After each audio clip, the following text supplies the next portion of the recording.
Halo sahabat cerita, di antara kalian mungkin sudah tahu ya, kalau negara kita tercinta Indonesia pernah dijajah oleh beberapa negara asing. Yang paling membekas tentu saja Belanda dan Jepang ya. Khusus untuk Belanda, negara ini merupakan negara yang paling lama menjajah Indonesia, yaitu sekitar 3,5 abad atau 350 tahun lamanya. Selama ratusan tahun itulah, rakyat Indonesia diceritakan banyak kehilangan harta serta kebebasannya selama dijajah negeri kincir angin tersebut. Tapi ada satu fakta yang mungkin bisa dibilang aneh ya. Dengan jangka waktu dijajah selama itu, ternyata banyak rakyat Indonesia saat itu hingga kini tidak bisa menguasai bahasa Belanda. Hal ini berbanding terbalik dengan para negara jajahan Inggris. Misalnya saja seperti Singapura. Rakyat Singapura malah sangat mahir berbahasa Inggris dan menjadikan bahasa itu sebagai bahasa utama mereka. Setelah negeri Ratu Elizabeth itu menjajah negaranya selama sekitar 100 tahun lamanya. Sedangkan Indonesia dengan waktu dijajah selama itu, kenapa ya nenek moyang kita tidak mengajarkan bahasa Belanda? Sehingga kini hanya segelintir orang yang bisa berbahasa dalam bahasa negara yang berada di Eropa Barat itu. Berdasarkan urutan waktu kedatangan bangsa Belanda, inilah sebab kenapa kita tidak menguasai bahasa Belanda di Indonesia. Akhir abad ke-16. Belanda telah memulai pengaruhnya sejak akhir abad ke-16. Ternyata, saat pertama kali Belanda menginjakkan kakinya di Indonesia, mereka awalnya tidak sama sekali berniat menjajah rakyat Indonesia.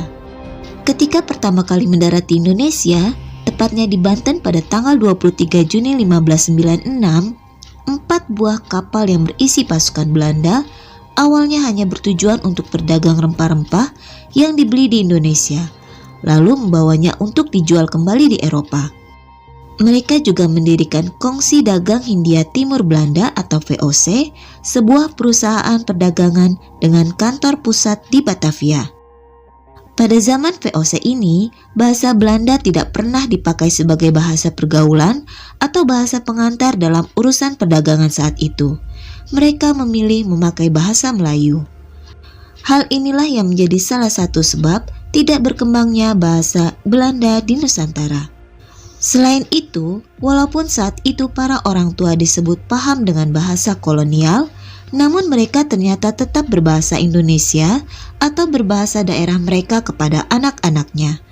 Karena itulah, hampir semua anak-anak pada masa penjajahan Belanda dikabarkan tidak terlalu mendalami bahasa Belanda dan tidak berusaha menguasainya sebagai bahasa sehari-hari. Awal abad ke-18. Meskipun memasuki abad ke-18 sudah ditemukan kurikulum pendidikan berbahasa Belanda, faktanya, pengajaran itu hanya ditujukan pada orang-orang Eropa saja dan bukan untuk pribumi. Pendidikan yang dibuat oleh Belanda bagi kaum pribumi hanya tersedia bagi para elit penganut ajaran Kristen dengan bahasa Melayu sebagai pengantar pembelajarannya.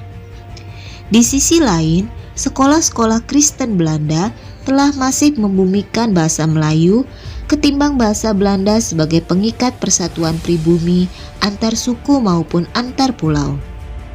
Abad ke-19. Dari awal hingga pertengahan abad ke-19, pendidikan yang tersedia di Hindia Belanda hanya ditujukan bagi orang Eropa, di mana 80% diantaranya diberikan kepada orang Indo alias anak-anak blasteran Belanda Jawa.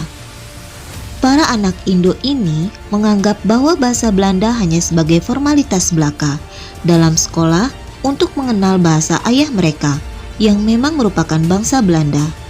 Karena sehari-harinya mereka ini dibesarkan oleh ibu-ibu mereka yang kebanyakan berasal dari pribumi, yaitu suku Jawa. Hal inilah yang membuat mereka akhirnya lebih mengenal dan menguasai bahasa Melayu ketimbang bahasa Belanda. Pertengahan abad ke-19. Memasuki tahun 1850, para anak bangsawan hingga priai Jawa yang menyandang kelas elit sosial bisa mengenyam pendidikan berbahasa Belanda lewat sekolah dasar rintisan Europe's Larger School atau ELS. Tapi sayangnya, Dari 3.500 murid yang dapat bersekolah di ELS, hanya sekitar 50 murid saja yang merupakan kaum elit pribumi. Sepertinya pemerintah Belanda memandang sebegitu berartinya bahasa Belanda bagi kaum pribumi.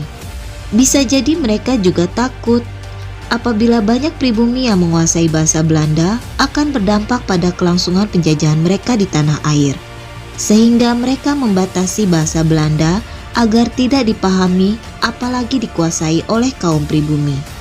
Orang-orang Belanda kala itu juga tak mau bahasanya digunakan oleh kaum pribumi dan memilih untuk berbahasa Melayu jika harus berbicara dengan pribumi. Awal abad 20. Ketika memasuki awal tahun 1900-an, diperkirakan hanya sekitar 5.000 penduduk pribumi yang menguasai bahasa Belanda. Jika dibandingkan dengan jumlah penduduk Indonesia saat itu, perbandingan yang menguasai Belanda adalah 1:8.000. Berarti hanya 1 orang saja dari 8.000 penduduk yang mampu menguasainya. Setelah memasuki pertengahan abad ke-20, pemerintah Belanda mulai gencar mengenalkan bahasa Belanda sebagai bahasa pengantar dalam pendidikan Eropa untuk pribumi. Bahasa Belanda mulai banyak digunakan dalam kurikulum pendidikan pribumi. Namun pasca kekalahan perang atas Jepang pada tahun 1942, dominasi bahasa Belanda mulai tersisih berganti menjadi bahasa Jepang. Begitupun zaman awal kemerdekaan, bahasa Belanda akhirnya semakin terlupakan. Jadi kesimpulannya, para pasukan kolonial Belanda saat itu hanya mencari keuntungan dengan mengambil rempah-rempah dari tanah Indonesia yang kemudian akan dijual ke Eropa demi keuntungan besar. Mereka sama sekali tidak berniat untuk menyebarluaskan bahasa dan budaya Belanda di Nusantara. Sedangkan rakyat pribumi sendiri mencoba mempelajari bahasa Belanda dengan maksud hanya untuk mengetahui apa saja strategi dan rencana mereka dan mencari cara untuk mengusir Belanda dari tanah air. Dan mereka pun tidak memiliki niat untuk melanjutkan mengajarkan budaya dan bahasa Belanda kepada anak cucunya karena mereka tetap menggunakan bahasa Indonesia sebagai bahasa sehari-hari.